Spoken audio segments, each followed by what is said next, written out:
Hello people of the internet, it's Amanda, and for today's video, I'm so sorry this is long overdue, but we're gonna be talking about F4 Thailand's finale. Now, I'm also going to insert some of my thoughts about episode 15 because I wasn't able to push out a video for that. But if you've been watching my videos for a while, then you would know that I'm not particularly pleased with this series since episode 3. Episodes 1 and 2 were really good for me. I thought that it was gonna this series was going to replace my favoritism towards Hana, Yori, Dango, which is the Japanese version. But after episode 3 onwards, things just started going downhill for me. We even got to the point where I almost dropped this series, but I thought that, okay, maybe I would just see it through, and now here we are. Fair warning, this video is not gonna be that pretty. I do have some strong opinions about how they wrap this entire thing up, but if you're still up for that, then thank you so much and please keep on watching. I'm just gonna start off with my general thoughts about episode 15. That episode for me was so meh, I think. I really had to rack up my brain just to remember what exactly happened in that episode while I was thinking of what to say in this video, because it left no impressions at all.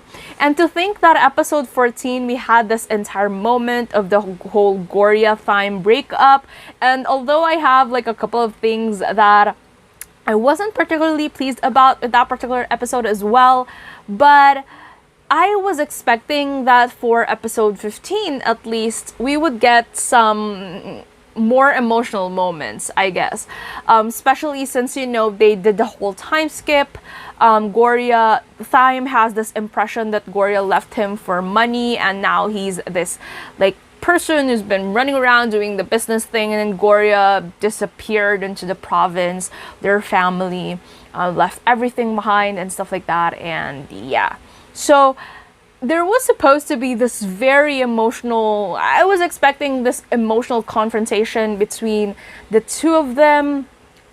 And yeah, because again, they've been apart for a year, they ended badly, but obviously there's still lingering feelings between the two of them that they have to fix. And I was really expecting for something in that episode, but all we got was that moment between Ren and Gorya, which I feel again was okay, I guess, but the whole Ren thing, the whole love triangle with Ren thing kind of ended after that entire thing with him being Gorya's first love. They kind of left Ren in the background after that, and there wasn't really any strong moments that established anything. I mean, we kind of get that if you're familiar with the story or anything like that, but again, they kind of left Ren in the background. I don't know, I feel they just remembered that they had to play it off with this little love triangle thing happening or something like that, but yeah, for me, it was a cute moment, I guess. It was an emotional moment, but then the whole iPad video thing, such a cop-out in my opinion. It was just so frustrating just thinking about it, because again, I was expecting an emotional confrontation of just the two of them, but my issue with this is that I get it, we wanted to establish the friendship of the F4 more, which I feel this series has done a lot more better than the other versions, really establishing the bond between the 4 members. But sometimes it can get a little bit too meddling in a way that it lacks. And this was one of the examples of that. I wish that, I don't know, Gorya hears what Ren has to say, she decides to go back, has this confrontation with Thyme, but Thyme drives her away. I don't know, it could have been delivered a lot better in terms of them having this friction when they meet again. It could have been a lot more beautifully done than it being Gorya looking through a screen. I don't know. So I think that was one of my main thing there. I think another thing with episode 15 was, again, they were doing this whole like social commentary thing, which I get, like pop culture does that, inserts issues here and there that that is laced properly into the narrative so that the audience would also pick up on it. And especially with a franchise of this scale, it's important to really inject those kinds of things. But they're really going strong with the whole like social thing, power thing. I don't know, like that. Again, you kind of like lose focus as to what these characters serve. We get Thyme having moments of like him telling his mom that maybe we should try this or whatever, but we never really get him in just a solo moment of him trying to absorb and understand all these things and deciding all these things, because again, this drama relies more on dialogue than showing it in a way. And when it needs to show something, when it needs to like talk about something, it shows it. And then when they need to like show something, they just talk about it. And I feel like that's one of my biggest issues when it comes to the series. Another thing that I didn't exactly like was, I understand the whole humanizing Rosalind thing. I think that was a good attempt in terms of not completely antagonizing the mother figure in the story as compared to like the other versions, and I get that. But for this one, it was done so poorly. And I'll get more on that later, but let's talk about Tia first. Tia was such a cardboard character in this particular drama. Like, for the other versions, really felt the big sister energy happening, and that even if Tsubaki's character, the Japanese version name, Tsubaki's character was just there for like some parts of the story, you really feel her impact as this elder sister figure for the male lead, which contrasts, the relationship that he has with the mother. But for this one, I wish that they just didn't include Tia's character at all, because she really felt like such a flat character for me. And she really served little to no purpose to the plot. And yeah, and then going back to Rosalind's character, it was okay. Like, I really appreciated the attempt that they were trying to do, but that confrontation between her and Gorya at the gate was so off-putting to me. It was just so... Gorya was already the therapist for Thyme, or whoever character she interacts with throughout the series. But when the whole Rosalind thing happened, like her telling Rosalind all these things about, I finally get it, like, it's because you love him, blah blah, I figured out at that particular moment, and blah, blah. I was so infuriated that they did that. Because, I don't know, like, I think the main issue, again, that I have with this series is, number one, they usually deliver these big moments or big things just by saying things, by using the dialogue to fix everything. And number two, the way that they treated Gorya. I think for Gorya, the main thing is, in the other versions, the reason why this series was such an iconic piece of pop culture in the first place was, it wasn't about the F4. The F4 was there. They're this legendary name that's been used in different adaptations. And, there's an expectation as to what the F4 should look like. I think there's a huge fuss over the F4 when we're talking about the Hana, Yori, Dango, boys over flowers thing. But the main reason why it's so buzzworthy and why it's so charming is because the female lead is the star of the story. She was a representation that for these four people who people romanticize and adore and love, they're nothing but privileged brats to her. And she was able to make a difference because of her pride, her independence, her strength. And I'm not saying that Gorya's character didn't have any of that. It's just that this story failed to emphasize it simply because they highlighted the F4 more. And I guess it's my fault for not expecting that, considering the title of the series.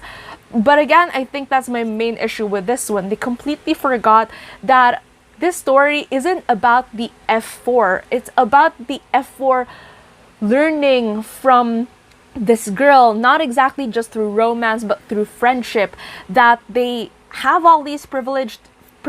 They're doing wrong with it, with the whole like red card thing.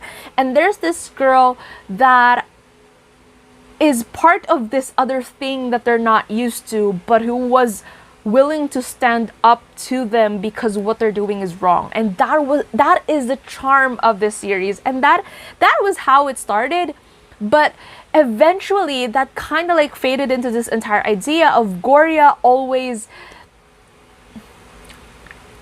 just, she's not allowed to suffer or process things on her own. It's like someone always sweeps in and kind of like helps her out, anything like that. And yeah, she feels sad, she cries about certain things challenge her, anything like that. But we kind of like lose who she really is along the way, because it's always about Thyme. It's always about Thyme's growth. It's always about this. It's always about that. It was never about her, the people that she cares about outside of Thyme and outside of the F4. It's always just about her emphasizing Thyme's growth. And I don't know, like that's so frustrating to me, because again, this is where the strength of this female lead was. Like she was someone else outside of her love interest, and that she was and the way that, again, she's the therapist for every single person in this story. Just so frustrating for me. That entire moment where Rosalind was just cringe to me. And I absolutely love Tu's acting, don't get me wrong. I just feel like the way that they wrote the character was just not it. Another thing that I didn't like about this series is, yeah, again, with the whole treatment of the amnesia thing, like I get it, but it was just so meh. Like, I don't know, it was just so flat to me. Like that entire conversation with her and Thyme at the gate. I just have to say it as well. Bright's acting, it's one of the things that ruined the series for me. Like I've been really, really patient with it for like my past reviews and anything like that, but it was just not giving me anything at all. And to consider the fact that he's the lead for the series, it was just not cutting it for me. I think the female characters, even with Hana and Lita before, they were delivering acting wise. It's just that there's something about the writing that I just didn't really love. And again, specifically with Gorya's character, I feel like the monologue at the end really even irked me the most, because it was like Gorya was saying she learned things from these four people, when in fact the idea of this entire story in the first place was the F4, they were horrible people prior to Gorya standing up to them. And this ending kind of like negated all of the things that were being criticized, the F4 was being criticized with in the story, because in Gorya's perspective, she was like the one who learned from them, and that they have these different sides that people don't exactly know, and blah blah. And it was like she was able to change because of them and not the other way around. But that was not the point of the story. The point of the story is them learning to stop all those nonsense and to focus on things that matter, because there was someone who stood up to them. And that was the point.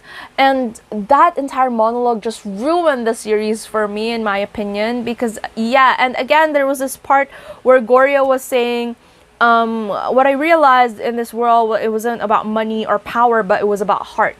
And I was so annoyed. Like, why was she the one saying that when in fact she had a lot of heart in the first place? It's a reason why she stood up to the F4 in the first place.